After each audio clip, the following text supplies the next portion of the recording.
करते हैं। नेक्स्ट में हम ये करते हैं कि जो हमारा किरचॉफ्स लॉ था उसको हम देख लेते हैं। किरचॉफ लॉ जो दूसरा ऑब्जेक्टिव आज मेन। अब किरचॉफ लॉ अगर आप देखें तो किरचॉफ लॉ में जंक्शन होते हैं। किरचॉफ लॉ में जंक्शन होते हैं और जंक्शन में एक वोल्टेज जंक्शन और करंट जंक्शन। देखिए वोल्टेज और करंट की आपकी सारी खेल है इसमें। तो वोल्टेज जंक्शन को हम लूप कह देते हैं और करंट जंक्शन को नोड कहते हैं। तो जितने भी करंट जंक्शन होंगे वो नोड होंगे। कैसे, ये नीचे देखें आप, ये आपको नज़र आ रहा है कि ये आपका फॉर एग्जांपल एक सोर्स है और इस सोर्स के साथ आप देखें तो रेजिस्टेंस, इंडक्टर और कैपेसिटर्स ये लगा हुआ है। अब रजिस्टर के क्रॉस भी वोल्टेज होगी, ऐसी है ना, और एक इंडक्टर के क्रॉस वोल्टेज होगी और कैपेसिटर के क्रॉस वोल्टेज होगी। तो देखें ये आपके वोल्टेज जंक्शन बनेगी। वोल्टेज जंक्शन एक रजिस्टर के क्रॉस, ये तो ये एक पूरा लूप बन गया। इसको कहेंगे ये लूप है, ये वोल्टेज जंक्शन है, ठीक है। और इसी तरह यहाँ देखें तो एक करंट जंक्शन है, यानी एक दरमियान में एक पॉइंट है ऐसा जहाँ से सोर्स से वोल्टेज आ रही है। यहाँ देखें सोर्स से वोल्टेज रजिस्टर में डिवाइड हुई, इंडक्टर में, कैपेसिटर में, 3 जगह डिवाइड हुई है। तो ये इसमें कहते हैं कि ये वोल्टेज जंक्शन है, ये वोल्टेज एंड डिफरेंट पॉइंट्स पे, तो ये लूप होगा। और ये आपके करंट जंक्शन है कि एक पॉइंट है यहाँ, पहले सोर्स वोल्टेज इस पॉइंट पे आई और यहाँ से डिवाइड हो गई है, देखिए 3 रजिस्टर को, इंडक्टर को, कैपेसिटर को। तो ये एक आपका नोड हो गया, इसको कहते हैं नोड या करंट जंक्शन, ठीक है। तो लूप और नोड की बात आपने याद रखनी है, वोल्टेज और करंट जंक्शन। तो अब इसमें एक चीज़ और भी देखेंगे, इस लूप के अंदर आप देखें तो आपका करंट सेम रहेगा, यानी वोल्टेज जंक्शन है लूप, इस लूप में करंट सेम रहेगा, सीरीज में करंट सेम फ्लो होता है। और इसमें देखें तो वोल्टेज सेम, करंट तो ये देखें डिवाइड हो जाएगा, ये जो करंट जो आएगा टोटल ये इसमें से डिवाइड हो जाएगा सब में, लेकिन इसके क्रॉस वोल्टेज हर जंक्शन में सेम रहेगी, ये आपने देनी। अब आप देखें अब ये एनर्जी कंजर्व, वोल्टेज जंक्शन हो या करंट जंक्शन हो, ये एनर्जी कंजर्विंग होता है। कैसे कि हम इसको देख लेते हैं। फॉर एग्जांपल आप देखें कि ये आपका लूप है, ये जो E1 वोल्टेज होगी, करंट आपका सेम फ्लो हो रहा है, ये E2, E3 और E4 का सम होगी।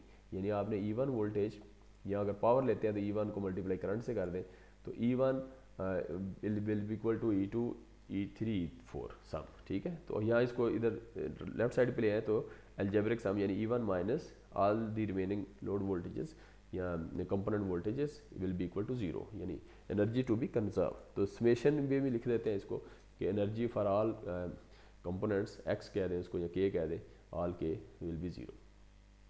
अच्छा, इस तरह किरचॉफ्स वोल्टेज लॉ, अब क्या है, इससे हमें ये पता चला कि किरचॉफ के अंदर 2 लॉ पढ़ने हैं हमने किरचॉफ के अंदर, ठीक है। तो किरचॉफ के अंदर एक वोल्टेज लॉ है और करंट लॉ है, ठीक है। तो अब Kirchhoff current law, voltage law क्या हुआ कि ये हमें इससे पता चला कि अलजेब्रिक सम जितनी भी वोल्टेजेस हैं एक लूप में वो 0 होंगी। तो आपने देखा algebraic sum of all the voltages in a loop is 0, this is called KVL. तो केवीएल का आपको पता चल गया कि किरचॉफ वोल्टेज लॉ ये होता है। इस तरह किरचॉफ करंट लॉ भी होता है। उसमें क्या होता है, ये नोड में जो करंट फ्लो हो रहा है, जो करंट इन हो रहा है, इसका सम जो करंट आउट है या कंपोनेंट्स को फ्लो हो रहा है में से, तो ये सम इक्वल होगा। सोर्स यानी source will be equal to load current, या current delivered will be equal to current absorbed या करंट कंज्यूम। तो इसमें देखिए I1 is equal to I2, I3, I4 का सम है, इनका सम करेंगे तो इसको इधर ले आए माइनस। तो algebraic sum of all the currents at a node, किसी भी नोड पे वो 0 होता है। तो ये किरचॉफ करंट लॉ आ गया, यहाँ इसको KCL भी कहते हैं। तो अब आप देखें इसकी एग्जांपल्स देख लें कि आपका फॉर एग्जांपल ये आपके ये एक real time example, for example इस तरह के ये सर्किट हम सॉल्व करेंगे, ठीक है। अभी जो असाइनमेंट 2 होगी वो मैं असाइनमेंट 2 इधर लेक्चर 5 में और 6 में, लेक्चर 5 में मैं किरचॉफ लॉ रख दूंगा और लेक्चर 6 में पावर फैक्टर। तो उसमें असाइनमेंट के मैंने क्वेश्चन भी डिफाइन कर दूंगा और उसमें बुक डिफाइन कर दूंगा कौन सी बुक के कौन कौन से क्वेश्चन आपने इसमें किरचॉफ लॉ के जो जितने भी वोल्टेज और करंट लॉ के हैं मैं सिलेक्टेड क्वेश्चन से वहाँ रख दूँगा, वो आपने सॉल्व करने हैं असाइनमेंट के तौर पर। तो अब आप देखें ये फॉर एग्जाम्पल इसी तरह का एक क्वेश्चन दिया हुआ है, इसमें तो वैल्यूज़ नहीं दी, वहाँ वैल्यूज़ भी दी होंगी। अब आप देखें इसमें लूप है, ये आपका वोल्टेज सोर्स है, ये आपका रजिस्टर कैपेसिटर है, इस तरह ये इंडक्टर कैपेसिटर है, ये एक सोर्स है। तो एक लूप ये बन गया और एक लूप ये बन गया। अब देखिए इस लूप में आपकी वोल्टेज सेम रहेगी, इस लूप में वोल्टेज सेम रहेगी। अब सॉल्व कैसे करेंगे कि इस लूप की इक्वेशन निकालेंगे, sum of all the algebraic voltages, algebraic sum of all the voltages in this loop is 0, algebraic sum of all the voltages in this loop is 0, then algebraic sum of all the currents at this node, ये node है, इसमें देखिए इधर से current flow हो रहा है, इधर से करंट फ्लो हो रहा है और ये आउट हो रहा है, ये 3 करंट होंगे। तो algebraic sum of all the current at this node will be 0। 3 equation बनेगी, एक 2 लूप्स की यानी अलजेब्रिक सम ऑफ वोल्टेजेस और अलजेब्रिक सम ऑफ करंट, तीन इक्वेशंस को सॉल्व करेंगे तो सारे पैरामीटर्स आपके अननोन आपको फाइंड हो जाएंगे। ठीक, इस तरीके से आप इसको निकालते हैं। तो अब आप देखें इसके अंदर हमने बाकी इसको फ़िलहाल स्किप करते हैं, ये स्टेट वेरिएबल की बातें जो है ना ये सारी कम्प्लेक्स हो जाएंगी, इसको हम छोड़ते हैं। केवीएल में हम जो है वो बस ये किरचॉफ लॉ की मैं आपको वो बता दूंगा कि कौन कौन से न्यूमेरिकल करने हैं, वो न्यूमेरिकल आपको इनको उधर वेबसाइट पे आपने देखते रहना, इधर ही मैं मेंशन करूंगा और इसको एज असाइनमेंट 2 के तौर पे ले लीजिएगा। तो केसीएल और केवीएल में दो क्वेश्चन ये हो जाएंगे असाइनमेंट के, और इस तरह पावर फैक्टर में से एक क्वेश्चन हो जाएगा, और उसमें मैं आपको बता दूँ लेक्चर ऑब्जेक्ट। अब नेक्स्ट हमारा है पावर फैक्टर। पावर फैक्टर क्या है कि पावर फैक्टर को अगर आप देखें तो पहले इस पावर फैक्टर को समझने से पहले मैं थोड़ा सा फार्मूला इसके दिखा दूँ पावर फैक्टर के। फॉर एग्जांपल देखें, ये पावर फैक्टर है, फॉर एग्जांपल आप देखें तो इसके अंदर आप देखें पावर ट्राइंगल या पावर फैक्टर क्या होता है कि आपकी एक पावर होती है P, जिसको रियल पावर या ट्रू पावर या एक्टिव पावर कह देते हैं, जिसको वाट्स में हम मेजर करते हैं, या P = VI cos थीटा भी इसका फार्मूला होता है। इस तरह एक रिएक्टिव पावर होती है जो कि आपकी इसको इमेजिनरी पावर भी कहते हैं, रिएक्टिव पावर भी कहते हैं, या वार भी कहते हैं इसको। ये वाट्स में होती है तो ये वार में होती है। इसको ये Q होती है, ये VI sin थीटा होती है। ये ट्राइंगल में इनका सम करें, ये जो हाइपोटेन्यूज बनता है ये आपका, इसको कहते हैं ये this is this vector sum of P and Q, या इसको P + JQ भी लिख देते हैं। P + JQ = S, और S को फिर सॉल्व करेंगे, J को रिमूव करेंगे तो S² = P² + Q² आ जाएगा, और S आ जाएगा P² Q²। तो ये आपकी S पावर होती है, वो क्या होती है, ये इसको अपेरेंट पावर कहते हैं, ये टोटल पावर कहते हैं, और ये आपका वोल्ट एम्पेयर में हम इसको करते हैं, S = VI से, वोल्टेज एंड करंट से। तो ये तीन पावर्स होती हैं। अब इसको अगर रिलेशन लिखें तो P = VI cos थीटा से हम निकाल लेते हैं, cos थीटा = P और VI आ जाएगा। अब देखिए यहाँ ये एंगल है थीटा, तो P/ये यानी बेस ओवर हाइपोटेन्यूज करें तो cos थीटा यही होता है ना, base over hypotenuse, Pythagoras theorem वो हम पढ़ते रहते हैं। तो cos थीटा = P/S, तो यहाँ से S जो है वो VI है, तो P/VI आ गया cos थीटा, तो P निकालेंगे तो VI cos थीटा आ जाएगा। तो इस तरह आप P पावर आप निकाल सकते हैं इस फार्मूले से। इस तरह Q निकालना है तो कैसे निकालेंगे, ये परपेंडिकुलर और हाइपोटेन्यूज, Q/S sin थीटा होता है, ऐसे ही है ना, तो Q sin थीटा, तो Q/S, S VI है, Q/VI = sin थीटा आ गया, तो यहाँ से Q निकालेंगे तो VI sin थीटा आ जाएगा। इस तरह आप निकाल सकते हैं। अब यहाँ ये जो cos थीटा है ये असल में पावर फैक्टर है, बताना जो चाह रहा हूँ, आज का हमारा एजेंडा है। cos थीटा क्या है, P/S यानी किलोवाट, ये वाला active power divided by apparent power KVA, इसको कहते हैं पावर फैक्टर। ये हमने असल में निकालना होता है। यह पावर फैक्टर किलोवाट क्या है, ये इसको ट्रू पावर भी कहते हैं, true power divide by apparent power, ये आपका पावर फैक्टर आता है। तो इस तरह हमें पावर फैक्टर निकालते हैं। तो अब हम देखते हैं इस पावर फैक्टर को हमने आगे कैसे इसको थोड़ा सा अंडरस्टैंड कर लेते हैं, पावर फैक्टर क्या है, फिर मेजर कैसे करते हैं, इसकी थोड़ी सी हम देखते हैं। अब यहाँ देखें अंडरस्टैंडिंग के लिए आप देखें तो एक रेजिस्टिव लोड बना हुआ है। ये resistive load for sinusoidal voltage waveform के लिए, व्हाट इज़ करंट वेवफॉर्म। अब ये वोल्टेज आपकी साइनोसाइडल हो, अगर ये कांस्टेंट करंट सोर्स लिखा हुआ है, तो अगर ये करंट सोर्स ये आपके ये इस तरह का सोर्स है और ये करंट फ्लो हो रहा है और इसके बाद ये रेजिस्टिव लोड है, ठीक है। और अब हमने देखना ये है कि इसकी करंट की वेव शेप क्या होगी। अब देखिए ये आप चूँकि रेजिस्टिव लोड है, तो रेजिस्टिव लोड में वोल्टेज और करंट की वेव शेप ये है कि वोल्टेज अगर ये वेव फॉर्म है और करंट ये दोनों इन फेज़ है, यानी आपको रेजिस्टिव लोड के अंदर नज़र आ रहा है कि ये अगर वोल्टेज सोर्स है तो करंट भी इन फेज़ है, ये रेड है, दो वेव फॉर्म साइन वेव। अच्छा, इंडक्टिव के अंदर देखें, अगर इंडक्टिव में हो तो इंडक्टिव के अंदर आपका करंट लैग करता है वोल्टेज से, यानी वोल्टेज 0 से स्टार्ट हुई है तो 90 डिग्री के बाद करंट शुरू हो रहा है 0 से, आ जाए देखिए 0 से। इसका मतलब करंट इंडक्टिव लोड हो, अगर तीन तरह के लोड होते हैं, इंडक्टिव, कैपेसिटिव और रेजिस्टिव। तो इंडक्टिव लोड के अंदर करंट आपका लैग करता है वोल्टेज से 90 डिग्री। ये देखें लैग करने के बाद 0 पे आया है, ये पहले 0 पे स्टार्ट होगी क्रॉसिंग, ये 90 डिग्री पे आया, ये 90 है, ये 180 है, ये 270 है, ये 360 है। पूरा कंप्लीट साइकिल आपका 360 डिग्री लगते हैं ना आपके राउंड में। ये इंडक्टिव हो गया। इसी तरह कैपेसिटिव का देखें तो कैपेसिटिव के अंदर आपका ये लीड करता है करंट 90 डिग्री। अब देखें लीड कैसे किया, देखें इसको इस तरह देख लें कि वोल्टेज 0 से यहाँ से स्टार्ट हुई है लेकिन करंट कहीं पहले से स्टार्ट है, तो करंट उस वक्त पीक पे चला गया, वोल्टेज अभी 0 पे। या इसको अगर आप इस तरह लेना चाहें कि ये इसकी ज़ीरो क्रॉसिंग यहाँ आई है करंट की, ठीक है, ये, और वोल्टेज की ज़ीरो क्रॉसिंग पीछे है, यानी आप इसको देख करंट लीड कर रहा है यानी वोल्टेज से, समझ रहे, तो करंट आपका 90 डिग्री लीड कर रहा है आपका वोल्टेज से, और इसी तरह पीछे आपने देखा था वो लैग कर रहा था। अब आप देखें नेक्स्ट इसके अंदर ये आपका तीनों का कंपैरिजन है कि रेजिस्टिव लोड के अंदर आपका करंट और वोल्टेज दोनों फेज़ में है, यानी ज़ीरो क्रॉसिंग इनकी सेम है। इसके अंदर इंडक्टिव के अंदर देखें तो आपका क्या नाम है, ये वोल्टेज आपकी जो है वो करंट उससे लैग कर रहा है, यानी करंट आपका अगर वोल्टेज अभी ज़ीरो पे है तो करंट अभी माइनस में है। माइनस का मतलब है करंट अभी नेगेटिव भी था तो वोल्टेज ज़ीरो से पॉजिटिव की तरफ शुरू हो गई है, और ये वोल्टेज पहले पॉजिटिव से शुरू हो गई और करंट आपका बाद में शुरू हुआ है, तो 90 डिग्री लैग कर रहा है करंट, या वोल्टेज लीड कर रही है 90 डिग्री, इसे भी कह देते हैं। और कैपेसिटर में देखें तो अभी वोल्टेज ज़ीरो पे थी तो कैपेसिटर की वैल्यू करंट की पॉजिटिव है पहले ही, तो कैपेसिटर पहले ही पॉजिटिव पीक पे चला गया है, वोल्टेज अभी ज़ीरो से स्टार्ट हो रही है, तो कैपेसिटर में करंट लीड कर रहा है। तो ये तीनों आपने फ़र्क देखने। अब आप रेजिस्टिव लोड के अंदर ये हमने देख लिया है कि ये दोनों इन फेज़ होते हैं।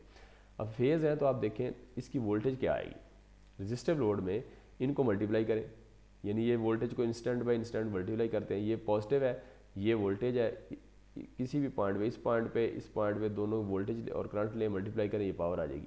इस तरह इस पे लें, यहाँ ज़ीरो है दोनों तो ज़ीरो आ जाएगी पावर। तो इस तरह ये पावर का ग्राफ आप देखें इस तरह टॉप पे बनेगा, ये आपकी पी एच वी आई से ये वाली पावर की कर्व बनेगी, ठीक है, रेजिस्टर लोड में। तो आपने पावर की कर्व देखें तो ये इस तरह बनती है। तो एवरेज पावर देखें तो ये देखें कुछ ना कुछ आपकी एवरेज पावर आ रही है पॉजिटिव वैल्यू, तो आपको ये पता चला कि एवरेज पावर रेजिस्टिव लोड में कुछ ना कुछ उसकी वैल्यू होगी, ठीक है।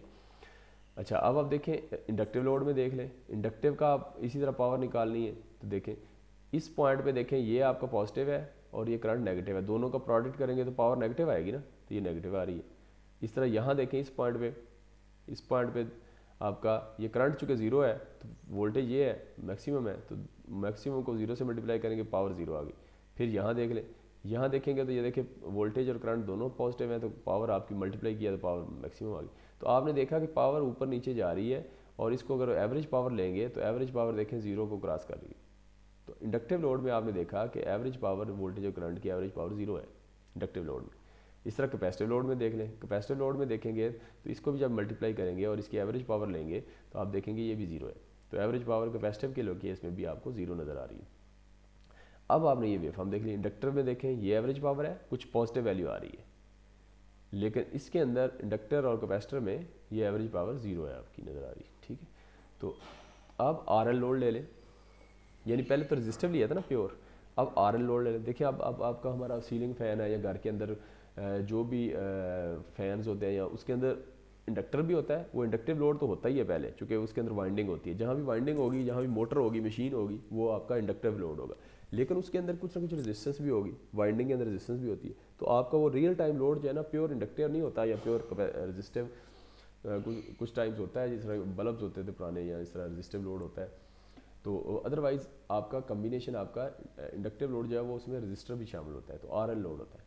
तो आर एल लोड में क्या होगा, आपका आर एल लोड के अंदर अगर आप वोल्टेज और करंट की वेवफॉर्म देखेंगे तो ये आपका करंट लैग करेगा, चूँकि इंडक्टिव लोड में 90 डिग्री लैग करता है, रजिस्टिव लोड में 0 डिग्री लैग करता है, लैग नहीं करता, इन फेज़ होता है। तो फिर इसका मतलब है कि जब रजिस्टिव और कैपेसिटिव इंडक्टिव लोड लेंगे तो ये आपका बीच में 0 और 90 के दरमियान कोई करंट लैग करेगा वोल्टेज, ठीक है, लेकिन लैग ही करेगा, ठीक।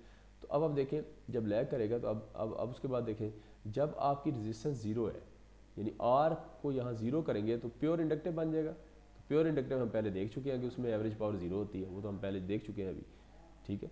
लेकिन क्या होगा अगर हम रेजिस्टेंस को बढ़ाएं, आर की 0 ओम वैल्यू है, इसको अगर हम बढ़ा दें यानी इंक्रीज़ कर दें तो फिर क्या होगा, जब आपको पता है रेजिस्टिव की वैल्यू 0 से मैक्सिमम करेंगे, यानी अगर प्योर रेजिस्टर लेते थे तो उसकी एवरेज पावर आपको पता है पॉजिटिव वैल्यू पे जाती थी, यानी ये एवरेज जो लाइन है पावर की ये ऊपर शिफ्ट हो जाएगी अगर आपका प्योर रेजिस्टिव हो।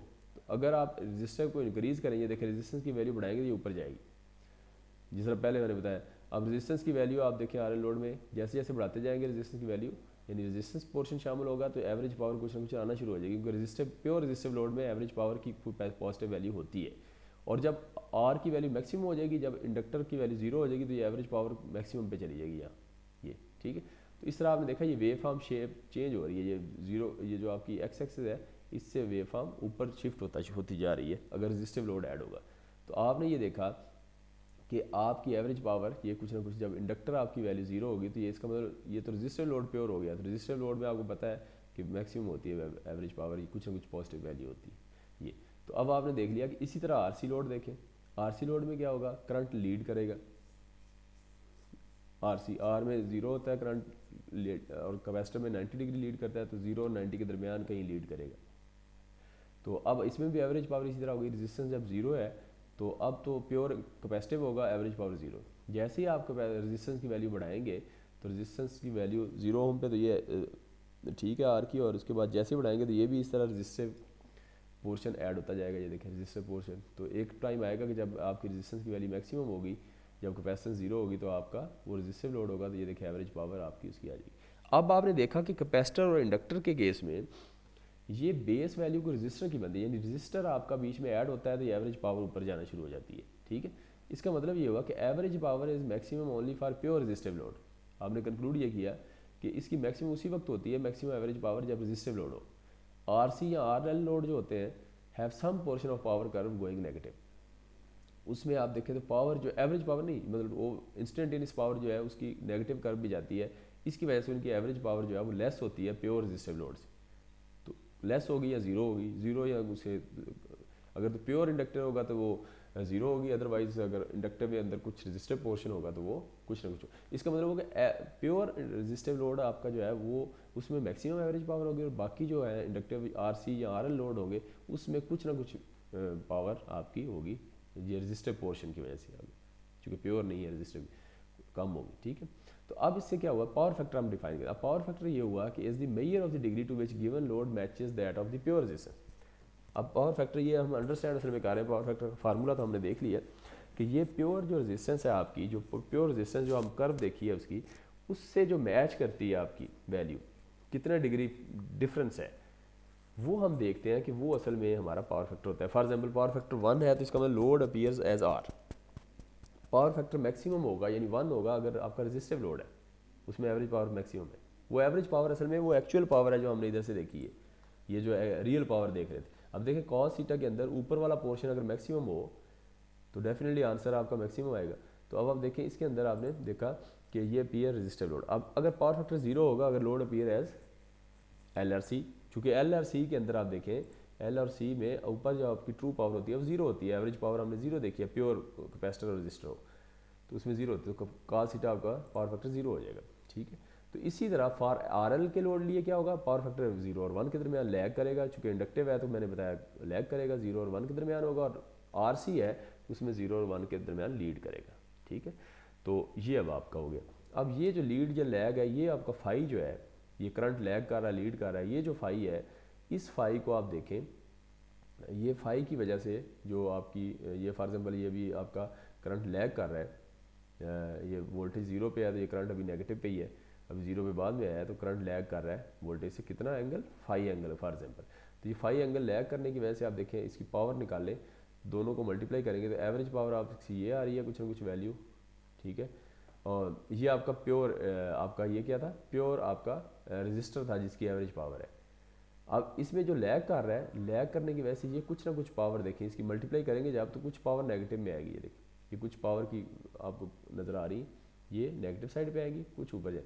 अब ये नेगेटिव साइड की पावर है ये, और ये आपकी एवरेज पावर थी, इस एवरेज पावर में ये कुछ पावर नेगेटिव साइड पे आ रही।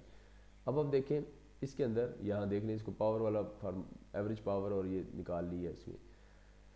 अब आप देखें रेजिस्टिव लोड के अंदर ये आर एल लोड है, रेजिस्टिव में आप देखें तो कोई नेगेटिव पावर नहीं है यहाँ, यहाँ इसके अंदर थोड़ी सी नीचे पावर आर एल लोड में ये नेगेटिव साइड पे। तो अब आप देखें ये इसको आर एल देख लें, ये देखिए नीचे पावर आपको कुछ इंस्टेंटेनियस पावर नेगेटिव साइड पे आ रही है, यहाँ आप देखें तो ये सारी प्योर पॉजिटिव साइड पे वेव फॉर्म। तो अब आप देखें अब पावर फैक्टर क्या है, what is power factor of this load, क्या होगा, power factor is the measure of degree to which the given load matches that of pure resistance. अब देखिए प्योर रेजिस्टेंस की जो पावर है उससे ये पावर नेगेटिव साइड पे, इसको हम उससे मैच करेंगे, कितना फ़र्क है, ये जो फ़र्क है असल में आर एल लोड में जो पावर का फ़र्क पड़ा है हमारा प्योर आर के लोड के रेफरेंस से, ये हमारा पावर फैक्टर होगा। ठीक है, ये अंडरस्टैंड करने के लिए पावर फैक्टर ये एक अच्छा रेफरेंस है। अब हम देखें, अब पावर फैक्टर कैसे निकालेंगे, पी लोड यानी इसकी लोड की पावर, जो भी लोड की पावर होगी P load divided by P R. ठीक है, ये हम आपका आ जाएगा P load divide by P R, यानी पी आर का मतलब प्योर लोड की रेजिस्टेंस, आर की प्योर जो आइडियल प्योर रेजिस्टिव लोड है उसकी पावर, और पी लोड का मतलब इस वक्त हमारे पास आर एल है, इस तरह आर सी भी हो सकता है। ठीक, तो वो पी लोड आपका आ जाएगा। ये देखिए पी लोड, ये वाली पावर ये थोड़ी सी कम होगी क्योंकि ये नेगेटिव साइड पे गई है ना थोड़ी सी, तो जब एवरेज करेंगे तो ये लाइन थोड़ी नीचे जाएगी, ये लाइन थोड़ी ऊपर होगी। तो पी लोड ये वाली पावर आर एल की डिवाइडेड बाई पी आर जो इसकी एक्चुअल है रेफरेंस, इसको हम कहेंगे कि ये हमारा पावर फैक्टर है। तो ये पावर फैक्टर 1 होगा जब पी लोड पी आर की इक्वल होगी, यानी पी लोड पी आर की इक्वल हो जाए। पी लोड पी आर की इक्वल कब होगी मेरा, मुझे बताएं, कोई क्वेश्चन बताएगा answer. P load P R की इक्वल कब होगी, जब इस आर एल के अंदर कौन सी वैल्यू जीरो हो, एल की वैल्यू जीरो हो। जब एल यानी इंडक्टिव लोड जीरो हो जाए, एल जीरो हो जाए इंडक्टर, तो इसका मतलब इंडक्टर की वैल्यू तो ये प्योर आर हो जाएगा, तो ये आर की वैल्यू फिर इसके इक्वल हो जाएगी, तो उस वक्त पावर फैक्टर 1 होगा। अगर आपका पी लोड जीरो हो, ये पी लोड जीरो क्या होगा, ये जीरो कब होगा, जब आपका ये आर स्किप हो जाए, सिर्फ प्योर इंडक्टर रह जाए। प्योर इंडक्टर में हमने देखा था ये एवरेज पावर जीरो पे आ रही थी, पीछे हम देख चुके हैं, तो ये चूंकि एवरेज पावर जीरो पे आएगी, zero divide by P R, तो पावर फैक्टर जीरो हो जाएगा। समझ रहे, इसका मतलब ये हुआ कि आपका अगर प्योर इंडक्टिव लोड हो, एल लोड हो यानी एल लोड, तो आपकी एवरेज पावर फैक्टर जीरो आता है, और अगर प्योर रेजिस्टिव हो तो 1 आता है।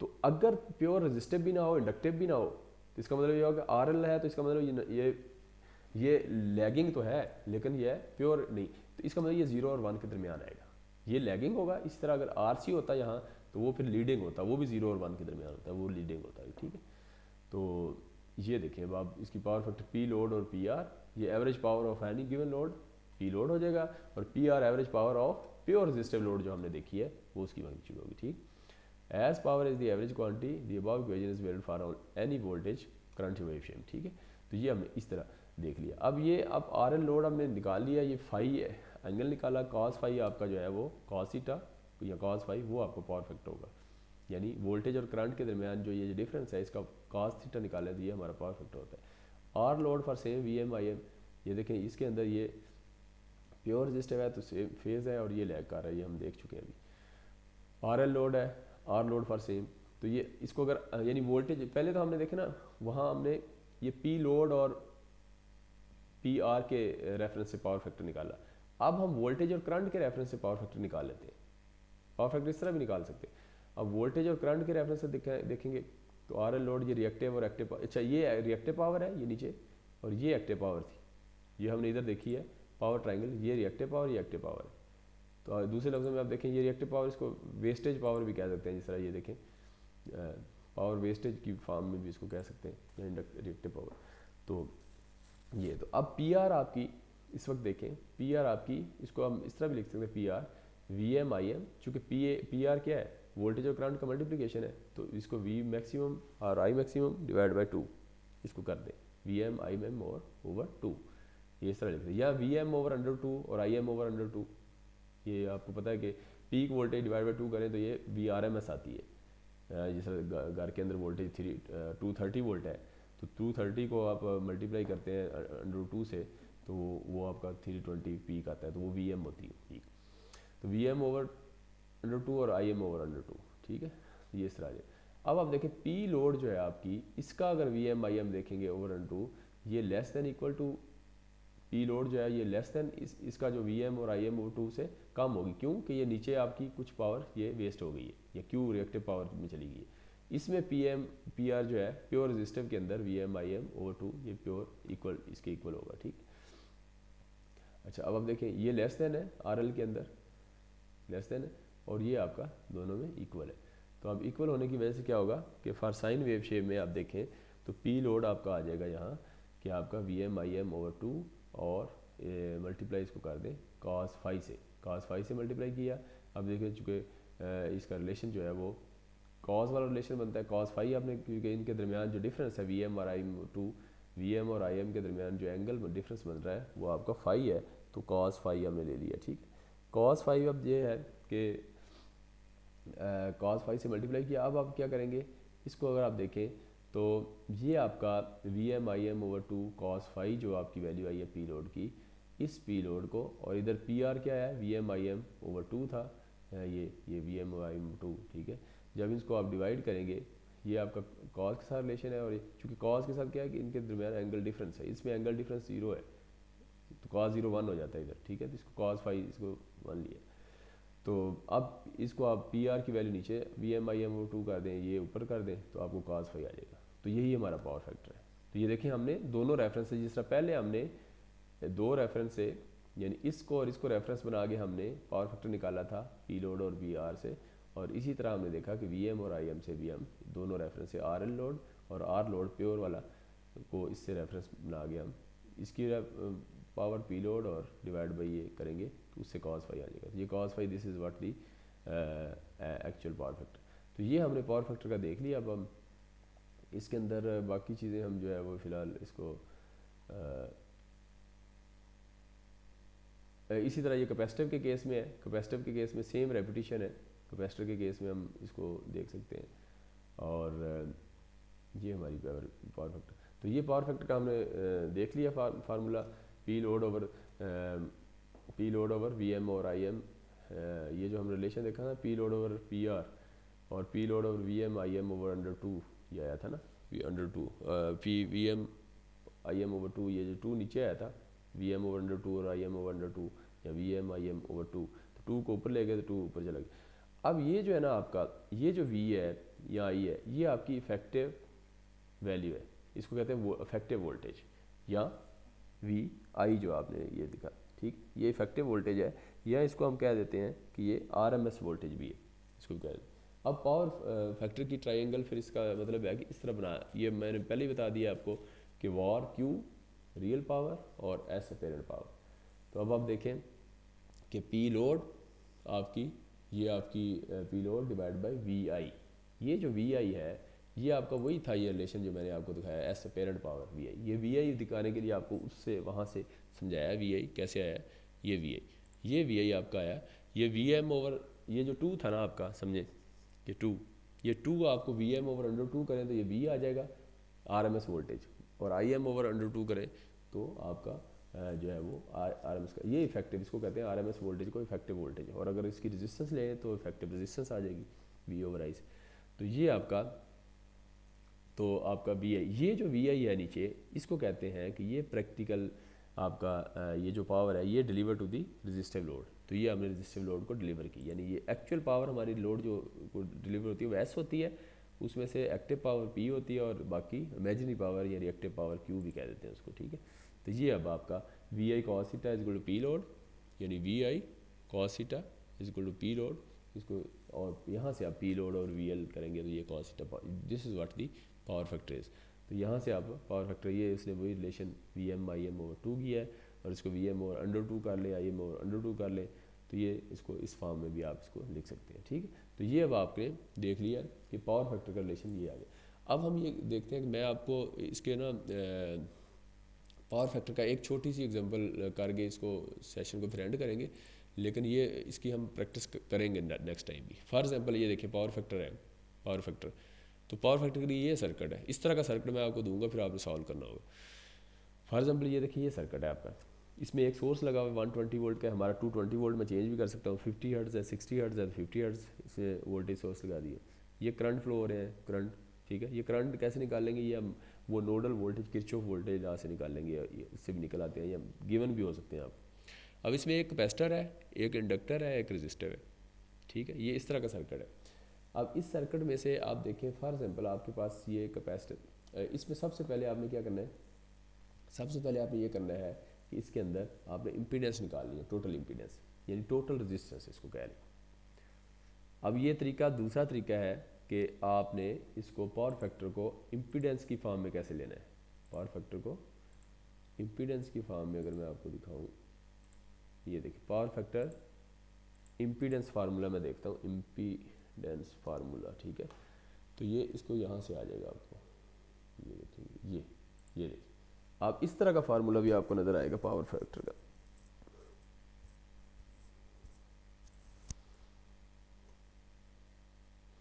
ये तो अब आप देखें इसके अंदर, तो आपको वो तो हमने पावर ट्राइंगल देखी, ये इम्पीडेंस में रेजिस्टेंस ट्राइंगल या इम्पीडेंस में देखें तो ये आपकी प्योर रेजिस्टेंस है, और ये रिएक्टेंस है एक्स, इसको रिएक्टेंस कहते हैं, यानी वो क्यू था यहाँ, रिएक्टिव पावर की वजह से जो रेजिस्टेंस होगी उसको रिएक्टेंस कहते हैं। जो एक्टिव पावर पी थी, रियल पावर या ट्रू पावर, उसकी वजह से जो रेजिस्टेंस होती है उसको कहते हैं रेजिस्टेंस, और जो इसका सम आता है जब वेक्टर सम, वो उसको कहते हैं टोटल, ये इम्पीडेंस होती है। ठीक है, ये इम्पीडेंस निकालने के लिए आप क्या करेंगे, टोटल इम्पीडेंस निकालने के लिए आप देखें तो ये दोनों आपकी इंडक्टर और रजिस्टर आपका सीरीज़ में है, ये तो R प्लस जे एक्स हो जाएगा, जे एक्स, एक्सएल आपका इंडक्टिव रिएक्टेंस एक्सएल निकली हुई है, एक्सएल वैसे 2 पाई एफ एल होता है, अगर ये ना गिवन हो तो एल आपके पास है 60 हर्ट्ज़ है, और एल भी दिया हुआ है 160 मिली वाट मिली हेनरी, तो 2 पाई एफ 60 मल्टीप्लाई बाय एल जो है 160 करेंगे तो यहाँ से भी एक्सएल निकाल लेंगे। ठीक है, इस तरह भी निकाल सकते हैं, तो एक्सएल आ गया। उसके बाद आपका आर, तो एक्सएल और आर आपका 60 है, 60 प्लस जे एक्सएल, यानी आर प्लस जे एक्सएल, ये आपकी इसकी इम्पीडेंस आ जाएगी, और उसमें ये पैरेलल में है तो दोनों पैरेलल में आप ऐड करेंगे तो ये टोटल इम्पीडेंस आएगी। इसको डिटेल से हम बाद में करेंगे। तो अब देखें तो 60 प्लस यानी जे 60.319, और इसको पैरेलल करेंगे इसकी एक्सी से, यानी कैपेसिटिव रिएक्टेंस। कैपेसिटिव रिएक्टेंस कैसे निकालेंगे, इसका फार्मूला 22 माइक्रोफैराड दिया हुआ है, तो इसका फार्मूला जिस तरह एक्सएल का 2 पाई एफ एल होता है तो इसका 1/2 पाई एफ सी होता है, यानी ये फार्मूला यहाँ दिया हुआ है 1/2 पाई एफ सी, यहाँ से ये, तो यहाँ से आप एक्स सी निकाल लेंगे। यहाँ से एफ फ्रीक्वेंसी भी है, 60 हर्ट्ज़ है, कैपेसिटेंस आपकी गिवन है, ये देखें 22 माइक्रोफैराड है, तो इसको जब मल्टीप्लाई करेंगे तो आपकी रिएक्टेंस आप निकाल लेंगे एक्स सी। जब एक्स सी आ जाएगी, अब जेड सी भी आ गई, एक्स सी सब सारी आ गई, ये जेड एल यानी इसका मतलब है एक्स एल, और ये आर आ गई, और इसके बाद ये टोटल इम्पीडेंस कैसे निकालेंगे, टोटल अब आपने निकाली, पहले जेड एल और जेड आर को सॉल्व करेंगे। ठीक है, इसको सॉल्व करके आप उसको फिर पैरेलल में कैपेसिटर की इम्पीडेंस के साथ ऐड करेंगे, उसके बाद टोटल इम्पीडेंस आपकी टोटल इम्पीडेंस आ जाएगी। उसको आप जे की फॉर्म में लिख सकते हैं, या ये एंगल की फॉर्म में, एंगल की फॉर्म में कैसे लिखते हैं बोला, ये 120 square plus 573 square under root करेंगे तो ये आ जाएगा आंसर, और इसका आप लेंगे tan लेंगे इसका 573 डिवाइड बाई 120, उसका tan इनवर्स लेंगे तो थीटा आ जाएगा ये। तो अब ये जब z टोटल आ जाए उसके बाद आपने p और z निकालना है। ps निकालने के लिए आप क्या करेंगे, ps निकालने के लिए आप p आपकी ट्रू पावर है, आई स्क्वायर आर होता है, आई स्क्वायर क्या है, यहाँ करंट होगा, ये लोड में जो करंट फ्लो हो रहा है, ये लोड है आपका, तो लोड में जो करंट फ्लो हो रहा है 1.41 है, तो 1.41 का स्क्वायर लें और आर से मल्टीप्लाई कर दें, आर कितना है, ये 60 है इस टाइम, ठीक है 60 है, तो आई स्क्वायर आर ये आपको 119 पॉइंट आ गया, और अपेरेंट पावर एस निकालनी है तो आई स्क्वायर जेड होता है, जेड आप टोटल निकाल चुके हैं यहाँ से, ये 120 और एंगल ये, और आई स्क्वायर आपके पास वही है 1.41, तो इसको आप मल्टीप्लाई करेंगे तो आपका ये 119.36, तो अब active power divide by this, ये आपका पावर फैक्टर आ जाएगा, तो ट्रू पावर 119.36 और नीचे 119.366, ये पावर फैक्टर आपका 0.99 आ जाएगा। ठीक है, तो ये आप इस तरीके से पावर फैक्टर आपका निकाल सकते हैं। ठीक, तो ये हमारा एंड हुआ आज का सेशन, तो बाकी हम देख लेंगे इंशाल्लाह इसको, जो क्या नाम है, जो इसके हमने न्यूमेरिकल करने हैं, और इस तरह KVL के किरचॉफ वोल्टेज लॉ के भी न्यूमेरिकल, वो बुक भी रिकमेंड कर दूंगा, और उसकी थोड़ी सी हम प्रैक्टिस नेक्स्ट टाइम भी करेंगे, और उसके बाद इसको हम जो है वो करेंगे। So it's the end of today session, so if you have any question you can ask.